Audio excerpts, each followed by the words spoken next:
مجھ پر اس کی باتوں کا ایسا اثر ہو رہا ہے کہ میں اسے روک بھی نہیں پا رہا اور مجھ میں جرح کرنے کی جرت بھی نہیں. کہتے ہیں کہ کوئی بیٹا باپ پر نکتہ چینی کی جرت نہیں کر سکتا. سلیم کہہ رہا تھا, میں نے یہ جرت کی, انہیں بتایا کہ چودھری کا بھائی کیا کہتا ہے. والد صاحب نے ہنس کر کہا کہ یہ جاہل اور پسماندہ لوگ ہیں, انتقامی کاروائیوں پر آتے ہیں تو ذلیل و رسوا کر کے رکھ دیتے ہیں. یہ مجھ سے مفت بیج اور سامان مانگتے ہیں. میرے پاس والد صاحب کے خلاف کچھ شہادت موجود تھی. مجھے اپنے دوستوں نے مذاق کے لہجے میں بتایا تھا کہ یہاں کی سب سے خوبصورت عورت میرے والد پر فریفتہ ہے. انہوں نے مجھے کچھ تفصیل بھی بتائی تھی. میں نے والد صاحب سے کہا کہ آپ اپنے بیٹے کو جھوٹ بولنا نہ سکھائیں اور نہ اسے یہ عملی سبق دیں کہ یوں اپنے گناہوں پر جھوٹ کا پردہ ڈالا جا سکتا ہے. والد صاحب نے مجھے غصے سے کہا کہ تم یہ کہنا چاہتے ہو کہ جو الزام وہ مجھ پر تھوپ رہے ہیں وہ درست ہے؟ میں نے کہا جی میں یہی کہنا چاہتا ہوں. اس نے مجھے دھمکی دی ہے.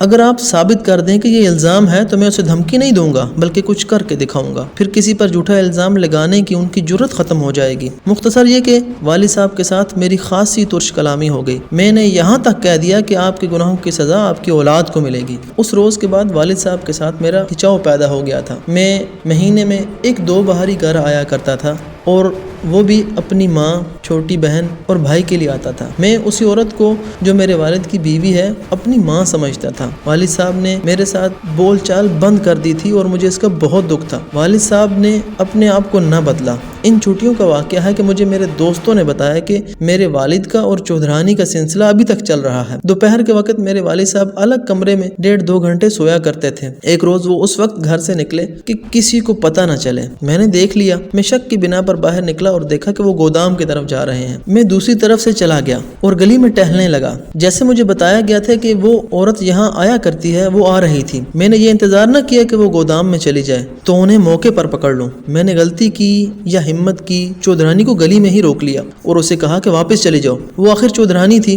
اکڑ گئی. مجھے یہ خطرہ محسوس ہوا کہ یہ عورت مجھے ذلیل کرنے کے لیے شور مچا دے گی کہ اس نے مجھ پر دست درازی کی ہے. میں خطرہ اپنے سر لے چکا تھا. میں نے اسے کہا کہ میرا باپ گودام میں موجود ہے.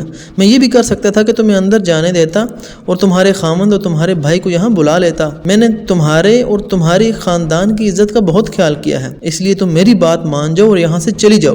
اگر تم باز نہ آئی تو تمہارے اور ہمارے مردوں میں بہت خون خرابہ ہو جائے گا.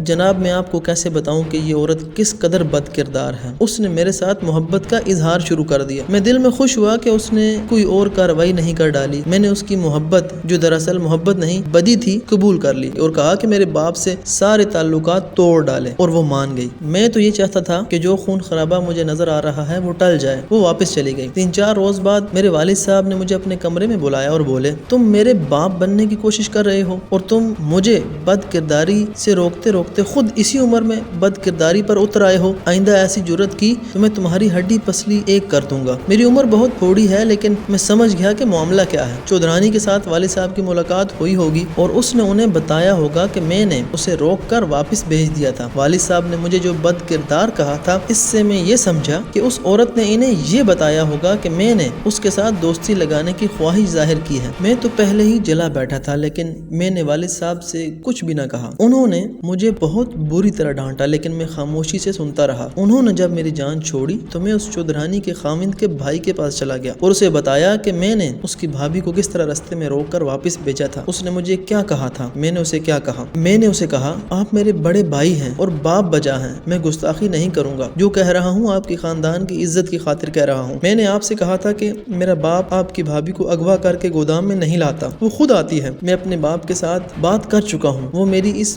بات کے وجہ سے مجھ سے نہیں بولتا. میں اپنے باپ کے ساتھ بات کر چکا ہوں اور میری اس کے ساتھ بول چال بند ہو چکی ہے. آپ شاید مجھے آئندہ یہاں نہیں دیکھیں گے. میں آپ کو یہ کہنا چاہتا ہوں کہ آپ اپنی بےعزتی کا بدلہ صرف میرے باپ سے نہ لینا. وہ بہت دلیر آدمی ہے لیکن میرے منہ کی طرف دیکھتا رہا اور میں وہاں سے آ گیا. میں نے پہلے ہی ارادہ کر رکھا تھا کہ میں ہمیشہ کے لیے گھر سے چلا جاؤں. رات کو ہم سب چھت پر سوئے ہوئے تھے. میں نے اپنی کتابیں اور کپڑے دن کو ہی اپنے سوٹ کیس میں ڈال لی تھی. مجھے معلوم تھا کہ رات کو 2 بجے ایک لاری گزر گزرتی ہے جو تازہ سبزیاں شہر کو لے کر جاتی ہے جہاں میں پڑھتا ہوں۔ میں 2 بجے سے پہلے ہی چھت کے اوپر سے دبے پاؤں اترا، سڑک پر جا کھڑا ہوا، لاری آ گئی، میں اس میں بیٹھ گیا اور چلا گیا۔ میری تفتیش ختم ہو چکی تھی، لڑکا مل گیا تھا اور ثابت ہو گیا تھا کہ وہ اپنی مرضی سے گیا ہے۔ اب یہ اس کے باپ کا کام تھا کہ اسے اپنے گھر لے کر جائے، مگر میں نے یہ معلوم کرنا ضروری سمجھا کہ اسے اصلی ماں کہاں سے مل گئی۔ یہ ان گرمیوں کی چھٹیوں سے 3-4 مہینے پہلے کی بات ہے، سلیم نے سنایا۔ ہمارے کالج میں مباحثے یعنی ڈیبیٹ کا اہتمام کیا گیا جس میں 3 اور کالجوں کے طلباء شریک ہوئے۔ ان میں ایک گرلز کالج تھا۔ اس کالج سے 2 لڑکیاں آئی تھیں جن میں ایک ہندو لڑکی تھی اور دوسری مسلمان جس کا نام زہرا تھا۔ میں اپنے کالج کی طرف سے ڈیبیٹ میں شریک ہوا تھا۔ زہرا بہت اچھی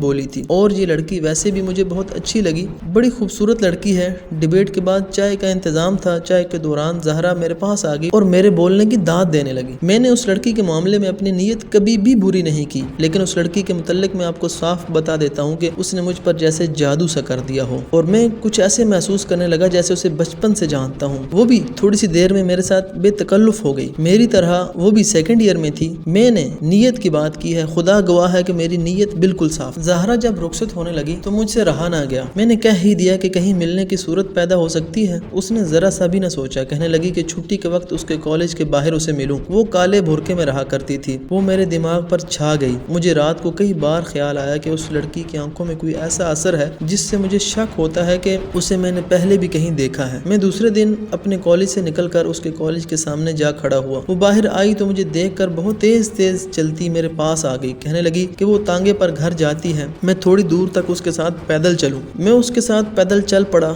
جو بات مجھے اس سے کہنی تھی وہ اس نے کہہ دی اور کہنے لگی کہ میں نے اس سے پہلے تمہیں کہیں دیکھا ہے، رات کو سوچتی رہی ہوں مگر یاد نہیں آیا کہ تم کہاں کے رہنے والے ہو۔ میں نے اسے بتایا تو وہ خوشی سے بولی، سچ؟ میں تو تمہیں یہیں کا سمجھ رہی تھی، ہم بھی ادھر ہی کے رہنے والے ہیں۔ اس نے اپنے گاؤں کا نام بتایا۔ یہ گاؤں ہمارے آبائی قصبے سے 4-5 میل دور تھا۔ حقیقت یہ ہے کہ نہ میں نے کبھی اسے دیکھا تھا نہ اس نے مجھے کبھی دیکھا تھا۔ یہ ہماری ایک دوسرے کے ساتھ محبت کا اثر تھا جو ہماری روحوں میں اتر گئی تھی۔ ہماری ملاقاتیں بڑھ گئی تھیں۔ میں تیسرے چوتھے روز اس کی چھٹی کے وقت اس کے کالج کے باہر اس سے ملنے جایا کرتا تھا۔ ہم ایک باغ میں جا کر بیٹھتے تھے۔ ہماری ملاقاتیں زیادہ نہیں ہوئی، ہم کل 6 بار ملے ہیں اور 7ویں بار تو اس کے انتظار کے باوجود وہ کالج سے باہر نہ آئی۔ تمام لڑکیاں چلی گئیں، دوسرے دن بھی وہ نظر نہ آئی۔ میں نے کسی سے اس کے متعلق نہ پوچھا، اس کی بدنامی کا ڈر تھا۔ میری نگاہوں میں وہ بڑی نیک اور پاکیزہ اور معصوم لڑکی تھی۔ میری حالت بہت بری ہو رہی تھی۔ پڑھائی سے دل اچاٹ ہو گیا تھا۔ یہی خیال پریشان کیے ہوئے تھا کہ زہرا شاید بیمار ہے۔ وہ کوئی غریب گھرانے سے نہ تھی، اس کے والد صاحب گزٹڈ آفیسر تھے۔ اس کا لباس اور اس کی باتیں بتاتی تھیں کہ اگر